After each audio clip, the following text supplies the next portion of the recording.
What's the first memory you can recall from childhood? Maybe it was opening a Christmas present, your first day of school, or eating a warm home-cooked meal. For me though, I kid you not, the very first thing I remember is watching Shark Tale. Seriously. I was 3 years old, sitting in a movie theater, just a few months before we moved to the Philippines. After we moved, I couldn't stop quoting one of the lines from the movie, specifically the scene where the sushi chef Rage quits his job.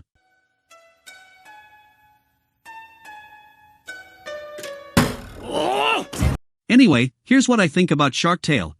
It's wildly entertaining, but it makes absolutely no sense. Some scenes feel like the creators knew how absurd it was, while others make it seem like they actually thought it was serious. The plot of the movie is about a fish who wants to be rich and famous, so he lies about slaying a shark so that people will believe he's the protector of the reef. During his life of fame, he realizes that the grass isn't greener on the other side, and decides to retreat to the simple life he used to live. Sounds like a decent plot, but as I mentioned, there are a lot of nonsensical events in this story. There are moments where the movie tries to be deep, but what's happening is so ridiculous that you'll end up saying, wait, what? For example, in the beginning of the film, when Oscar lied about killing the shark, everyone who heard the story believed him for some reason. He became famous, got a freaking penthouse, and got a bunch of brand deals. I'm sorry, but this crap just doesn't happen in real life. Is that how y'all get down underwater? Y'all just give people money because they claim to have done something without anyone actually seeing them do it. I mean, sure, he technically had 2 witnesses, but his witnesses didn't even see the thing happen, they just saw him standing on top of a shark. Also, why the freak the witnesses run away from the shark, then come back like 30 seconds later, like bro, it's a shark, why would you go back towards it? And I get it, you're a jellyfish, the sharks are probably scared of you, but if that's the case, why the freak run in the first place? Anyways, that's just one piece of the pie.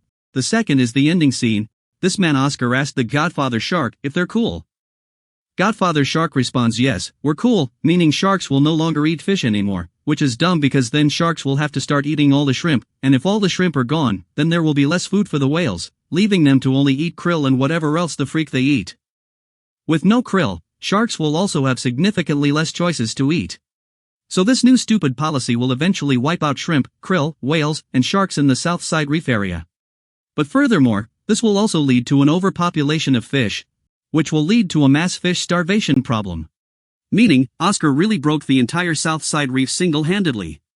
I guess that's why they never had a Shark Tale 2, other than the fact that the first film was dogwater. Okay, anyways, my third criticism is the quote-unquote lesson he learns at the end of the movie. After ditching his life of fame and riches, he decides to work at the whale wash full-time, but the only trick is, he's now the manager. What? The whole point of the movie is to enjoy life with your friends, the people who really make you happy, instead of chasing money. But nah, instead, you become the manager of the whale wash, even though you were late to work in the beginning of the movie.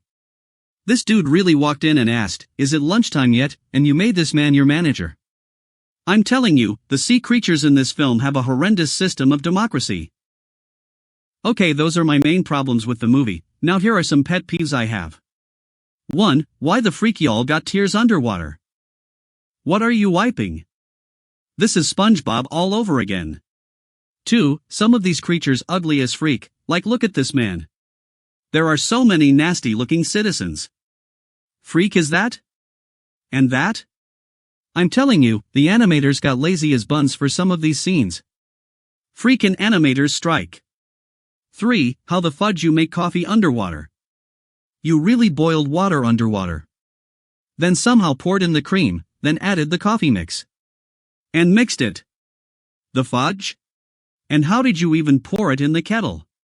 4. Why the freak is Lola just waiting in Oscar's house? And he's okay with it. This man is a simp, and Lola, you were so dedicated. You really waited hours for this man Oscar to come home. Freakin' stalker, and this dude left her home alone again about 2 minutes later. Like, you really just left a stranger in your house. And why did you end up dating this girl?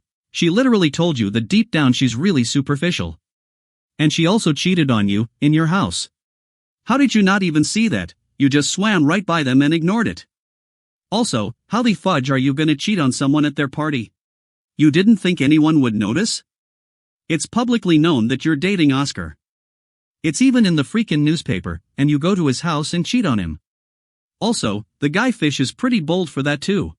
You got a dude that allegedly slays sharks for a living and you put your arm around his girl? That is insane fearlessness.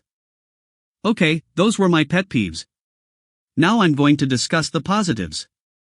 Alright, positive thing number 1, notice how much diversity is in this movie.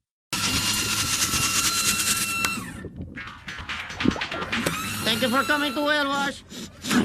You got blacks, whites, Jamaicans, Italians, a Japanese person, and a Hispanic. You've got all these cultures in one movie and it doesn't feel forced. Personally, I love when a story has a bunch of characters that are very distinct from each other.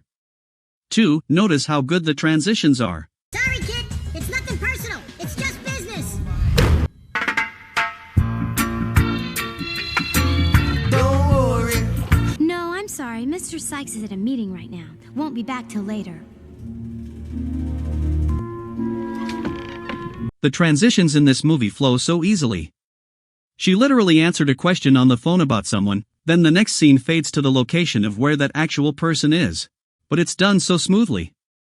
Nearly every Shark Tale transition does this, but it's pulled off so naturally you barely even notice the scene change. And lastly, the movie is just funny, both funny ironically and legitimately funny. There are so many scenes that are so quotable, memorable, and genuinely creative. Like this one. What, nothing. You said what first? I didn't say what first. I asked you what. No, you said and then what, and I said what? No, I said what? Like what? You said what first? Now you're making fun of me? No, you misunderstood. You misunderstood. In sum, objectively speaking, the film is dog water, but if you want my personal opinion on it, I'd say it's a 10 out of 10 in terms of entertainment, and honestly, that's the point of a movie, for people to enjoy it. So, props to the makers of Shark Tale. And no, I'm not being sarcastic. Shark Tale is genuinely one of my favorite movies of all time. Whenever it's family movie night and it's my turn to pick, there's at least a 50% chance I'll choose this one. It helps me loosen up and enjoy the fun, silly side of life. So, if you're a storyteller, take a note from the Shark Tale crew. And don't be afraid to make something wonderfully ridiculous every once in a while. So yeah, that's Shark Tale. Absolute chaos, absolute gold.